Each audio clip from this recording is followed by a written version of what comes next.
Kalau menyusun program tahunan, program semester itu kan langkah awal bagi sekolah untuk mengimplementasikan. Oh iya. Kalau untuk menyusun program tahunan, program semester itu kan merupakan langkah awal. Itu disusun di setiap awal tahun pelajaran untuk program tahunan maupun program semesternya. Biasa kami di sini itu menyusunnya melalui semacam diskusi antara guru dan kepala sekolah maupun tenaga pendidikan. Dan kemudian program tahunan maupun program semester ini itu biasanya kita awali dengan menganalisis raport pendidikan, karena nantinya segala program yang akan diterapkan di sekolah itu harus memang mengacu pada kondisi raport pendidikan di sekolah ini. Ya, di samping itu juga kita tetap berpedoman pada peraturan pemerintah yang mengatur tentang penyusunan kurikulum. Jadi di sana ya, karena dari kurikulum ini kan turun menjadi program tahunan, kemudian turun lagi menjadi program semester. Tapi tetap kaitannya sama seperti murid peserta didik melihat dari karakteristik peserta didik. Ya. Begitu juga kalau sekolah dia melihat dengan rapor pendidikan. Ya. Nah, yang kedua di sini bagaimana sekolah menyusun modul ajar yang sesuai dengan kebutuhan dan karakteristik peserta didik. Nah, kalau menyusun modul ajar sama halnya seperti kita menyusun administrasi yang lain. Nah, karena pada awal tahun pelajaran itu kan peraturan pemerintah yang pertama turun itu yang mengatur tentang capaian pembelajaran. Kemudian peraturan pemerintah yang mengatur tentang D5. Jadi langkah awal kita ya berdiskusi membahas tentang peraturan yang mengatur tentang capaian pembelajaran di setiap level ini, ya setiap fase ya capaian pembelajaran. Pada capaian pembelajaran yang sudah disediakan oleh pemerintah itu sendiri. Lalu itu kita diskusikan, kemudian nanti guru akan mencoba secara berkelompok, karena ini kan paralel dua kelas, jadi dia per fase itu mereka akan berkelompok menyusun tujuan pembelajarannya. Lalu dari tujuan pembelajaran itu mereka memilih mana tujuan pembelajaran yang ada di kelas yang diambil. Ya, karena meskipun di peraturan pemerintah itu ada 3 fase, tapi pada implementasinya kita implementasikan per kelas. Jadi mereka setelah menyusun tujuan pembelajaran, mereka akan memilih antara satu fase dengan fase yang lain, yang dalam satu fase ya. Ya, misalnya kan di kelas 1 misalnya kan 1-2 kan sama CP-nya, otomatis nanti TP-nya sama, tujuan pembelajaran sama. Jadi guru kelas 1 dan 2 itu nanti milih dari sekian tujuan pembelajaran itu, mereka memilih mana yang diajarkan di kelas 1, ya mana yang di kelas 2, lalu diambil masing-masing. Apa saja media ajar yang disediakan oleh sekolah untuk mendukung proses pembelajaran?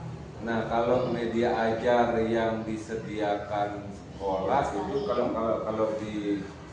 kalau dibilang sekolah menyediakan, lebih tepatnya adalah sekolah memfasilitasi.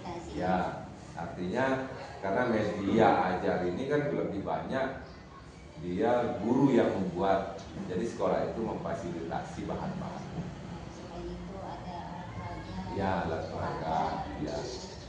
Dan menyesuaikan dengan media ajar sosial, Ya. media sosial Ya. atau internet. Ya, sesuai dengan kondisi saat ini. Terus bagaimana sekolah memantau pelaksanaan pembelajaran oleh guru sesuai dengan kurikulum mereka? Nah, untuk pemantauan biasa dilakukan oleh saya sendiri sebagai kepala sekolah, apalagi sekarang kan melalui kegiatan pengelolaan kinerja, observasi kelas itu sudah umum kita lakukan. Jadi setiap 1 bulan sekali ya minimal selalu memantau. Di samping itu juga di sini setiap ada kesempatan ya itu secara kewajibannya, karena ya secara berkala itu memang wajib dia dipantau, diobservasi. Namun adapun beberapa guru yang memang setiap hari itu mendokumentasikan kegiatan pembelajarannya setiap hari, jadi secara tidak langsung melalui dokumentasi tersebut kita bisa mengamati apa yang dilakukan oleh guru di kelasnya. Mungkin memantaunya biasanya lewat WhatsApp. Ya, lewat grup-grup WhatsApp, kemudian media sosial dan setiap di grup sekolah tetap dipantau, ya, tetap terpantau. termasuk secara tidak langsung, Ya, secara tidak langsung. Ya. Kalau secara langsung kan kita langsung. Secara tidak langsung ya, dan dipantau di grup. Bagaimana sekolah memantau pelaksanaan pembayaran oleh guru sesuai dengan kurikulum Merdeka? Ya. Terus bagaimana sekolah mengatur dan mengawasi pelaksanaan proyek penguatan untuk proyek penguatan profil pelajar Pancasila, nah kebetulan kami di sini termasuk salah satu yang menerapkan kegiatan P5 ini secara maksimal sesuai dengan kondisi lingkungan, kemudian sesuai dengan pedoman yang diharapkan oleh pusat dan lain sebagainya itu. Jadi untuk tahap awalnya itu kami membentuk tim atau koordinator untuk kegiatan P5. Nah kemudian koordinator itu terdiri dari beberapa fasilitator yang siap memfasilitasi kegiatan P5 tersebut. Nah pada pelaksanaannya di tahap awal P5 itu anak-anak ini disuruh mengobservasi dulu potensi yang ada di sekitar sekolah, yang ada di lingkungan sekolah, kemudian itu akan dipetakan. Kemarin mereka yang memetakan potensi apa saja yang kira-kira bisa dijadikan sebuah proyek, ya sebuah proyek. Nah, kalau nggak salah kemarin yang pertama itu tentang wirausaha. Kebetulan di lingkungan sini, yang pertama tentang narkoba dulu. Yang pertama dulu tentang narkoba. Nah itu didasari karena kondisi lingkungan yang kebetulan pada waktu itu tahun yang lalu memang sedang darurat narkoba.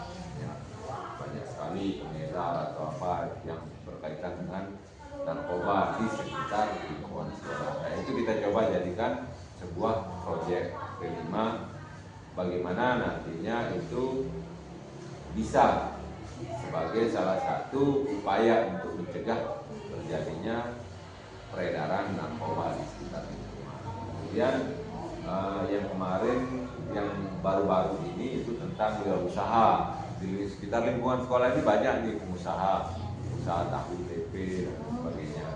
Nah, ya kewirausahaan,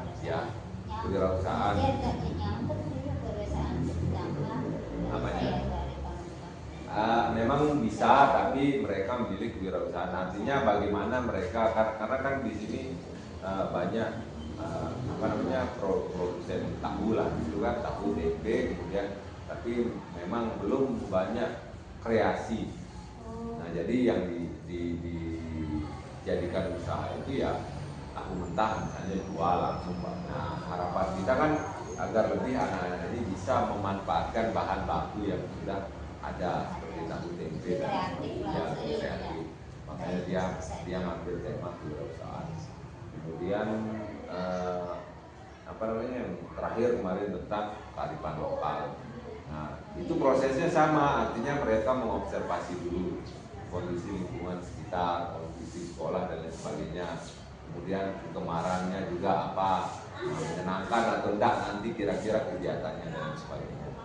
Lalu mereka juga pada tahap P5 itu ada kegiatan yang pertama pengenalan, kemudian ada kontekstualisasi kan, kemudian ada tahap aksinya, baru mereka mencoba. Lalu yang terakhir itu biasa kegiatan refleksi bersama. Nah, itu aja sih tahapannya. Ya, yang itu alhamdulillah sampai saat ini sudah berjalan dengan maksimal tahapan-tahapan itu. Berarti sangat perlu sekali walaupun peristiwa narkoba, walaupun usia anak-anak, Iya, harus kita bahayanya, ya, bahayanya seperti apa? dampaknya seperti apa. Terus tadi sama Ya. fokus tadi dengan makanan tadi kan, Ya. awalnya dia cuma makan, tahunya makan, Ya, betul. ternyata sekarang setelah kelima dia sudah tahu bagaimana proses, Sudah tahu bagaimana sampai proses hasilnya. ya sampai hasilnya seperti itu. Dan sekarang bagaimana sih modul dan media ajar dipantau selama proses pembelajaran? Kenapa? Bagaimana penggunaan modul dan media ajar dipantau selama proses pembelajaran? Nah, kalau modul sama ini media ajar itu memang tetap dipantau, bahkan guru mengkonsultasikan dulu. Observasi, Ya. observasi kelas. Bukan. Artinya tidak harus kita mengobservasi kelas. Jadi sebelum diterapkan itu biasanya guru berdiskusi dulu dengan sesama guru atau dengan kepala sekolah. Oh, besok ini media yang akan saya gunakan, kira-kira Jadi bagaimana? ngobrol-ngobrol Iya, ringan bersama ngobrol Mas gitu ya. Jawad. Lebih banyak ngobrol, diskusi ringan seperti itu ya. Iya, santai saja Iya. tapi Iya, tapi jadi kemudian penerapannya juga maksimal. terus langsung laporan ke Iya. sekolah apakah sesuai atau Ya, nanti kalau misalnya dalam penerapannya kurang maksimal, nanti dia diskusikan lagi dengan kepala sekolah. Tadi saya sudah menerapkan ini, tapi hasilnya seperti ini. Kira-kira apa yang perlu dibenahi? Jadi kebanyakan seperti itu. saling merespon bagaimana hasil yang lebih baik tindak lanjut misalnya. Nah di sini yang bagaimana sekolah melakukan evaluasi terhadap capaian hasil belajar. Nah, kalau untuk evaluasi capaian hasil belajar itu di setiap akhir semester itu kita biasa melakukan kegiatan refleksi. Nah, jadi setelah anak-anak terima rapor, nah, di sana kita guru maupun kepala sekolah dengan tenaga pendidikan kita berkumpul berdiskusi, ya, kemudian melakukan refleksi. Kira-kira di masing-masing kelas itu ada bagaimana kondisinya setelah melakukan kegiatan pembelajaran atau proses kegiatan pembelajaran selama 1 semester. Masalahnya apa yang sudah baik, kemudian apa yang perlu dibenahi dan sebagainya. Iya. Ya, diskusi seperti itulah. Betul. Tidak cuma harus serius dulu caranya, Ya. tapi bagaimana Tidak dalam forum resmi rapat. jangan kata-kata santai, tapi sasarannya tepat, tujuannya. Terus bagaimana sekolah mengevaluasi kelancaran dan efektivitas proses pembelajaran di kelas? Sama melalui kegiatan refleksi itu juga untuk mengevaluasi kelancaran. Ya, dievaluasi. Ya, kita evaluasi, misalnya nanti guru cerita nih kendala-kendala yang dihadapi di kelas, kan kita evaluasi melalui kegiatan refleksi. Durasi atau sebulan atau Untuk evaluasi kan biasa kita rapat mingguan atau melalui komunitas belajar setiap minggu. Nah, di sana guru sebelum memulai aktivitas komunitas belajar sekolah, dia cerita dulu kendala yang dihadapi selama 1 minggu. Lalu itu. Nah, dari evaluasi tadi itu berarti bagaimana sih sekolah memfasilitasi guru ya dari sejak waktu melakukan refleksi tadi kan bagaimana sih caranya memfasilitasi Ya, setelah memberikan refleksi kan kita pada kegiatan refleksi itu kita berikan semacam solusi lah. Nah, nanti itu tetap kita akan pantau. Kemudian ditanya lagi perkembangannya seperti apa di pertemuan berikutnya. Berarti tidak menggunakan lembar refleksi tapi langsung ya, tidak menggunakan lembar refleksi. Itu. Nah, yang terakhir, apa langkah-langkah yang dilakukan sekolah berdasarkan hasil evaluasi pembelajaran? Istilahnya mungkin kayak tidak lanjutnya. Ya, tidak lanjutnya ya sejauh ini yang kita tidak lanjuti itu terutama dalam pengembangan proses pembelajaran agar lebih maksimal. Biasa kita memfasilitasi guru untuk pengembangan kompetensi, kemudian penyediaan sarana dan sebagainya. Ya, ikuti mengajukan motivasi, kemudian memberikan fasilitas kepada guru.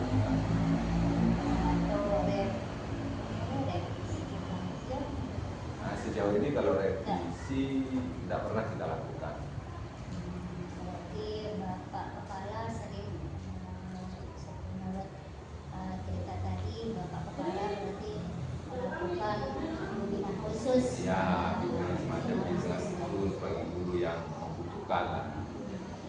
Guru yang mengalami kendala. Ya, mengalami kendala. Permasalahan Betul. pembelajaran, bagaimana solusinya, mungkin bisa ditanya di Bapak Kepala atau Bapak Guru yang Betul. mungkin lebih tahu.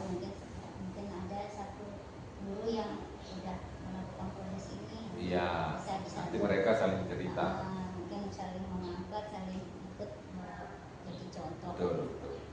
Mungkin hanya sekian pertanyaan dari saya, semoga bermanfaat, bisa jadi kebijakan di sekolah Bapak lebih maju lagi dalam pendidikan dan pembahasan kesehatan lebih maju lagi.